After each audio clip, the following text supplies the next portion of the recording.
Pallavi Motors গুৱাহাটীৰ ফালৰ পৰা নতুনকৈ ওলাইছে চেলছ এক্সিকিউটিভৰ লগতে আপোনালোকৰ অফিচ এছিষ্টেণ্টৰ কাৰণে কেইটামান পদ আৰু এই পদকেইটাৰ কাৰণে আপোনালোকে কেনেদৰে আবেদন কৰিব লাগিব ইয়াৰ এডভাৰ্টাইজমেণ্ট ডিটেইলছটো আজি এইটো ভিডিঅ'ত মই আপোনালোকক দেখুৱাম। তো বন্ধু বান্ধৱীসকল পদকেইটা ওলাইছে আপোনালোকৰ পল্লৱী মটৰ্ছ গুৱাহাটীৰ ফালৰ পৰা আৰু টোটেল পদ ওলাইছে আপোনালোকৰ 33টা চেলছ এক্সিকিউটিভৰ লগতে আপোনালোকৰ অফিচ এছিষ্টেণ্টৰলৈকে পদ আছে আৰু ইয়াত আপোনালোকৰ প্ৰথম যোনটো আপোনালোকৰ জব লোকেশ্যনটো হৈছে সেইটো হৈছে পল্লৱী মটৰ্ছ গুৱাহাটীৰ ফালৰ পৰা ওলাইছে আৰু আপোনালোকৰ প্ৰথম পদটো আছে ৰিলেশ্যনশ্বিপ মেনেজাৰ চেলছ এক্সিকিউটিভৰ কাৰণে ওলাইছে 30টা পদ আৰু এই পদকেইটা আপোনালোকৰ দৰমহাত থাকিব মাহেলী দৰমহা 10,000 টকা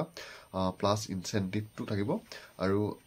এডুকেশ্যন কোৱালিফিকেশ্যনটো আপোনালোকৰ এই পদকেইটাৰ কাৰণে গ্ৰেজুৱেশ্যন কৰা বিচাৰিছে আৰু ছেকেণ্ডটো আহিলে আপোনালোকৰ শ্ব'ৰুম হোষ্টেছৰ কাৰণে ওলাইছে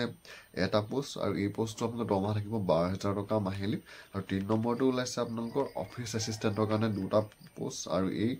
পোষ্ট দুটাৰ কাৰণে আপোনালোকে মেট্ৰিক পাছ হ'লেই হ'ব আৰু আপোনালোকৰ এই পদকেইটাৰ কাৰণে আপোনালোকে অনলাইনত নহয় আপোনালোকে অফলাইন যোগে আপোনালোকে ইণ্টাৰভিউ দিবগৈ লাগিব আৰু ইণ্টাৰভিউ ডেটটো হৈছে আপোনালোকৰ 17 আৰু 18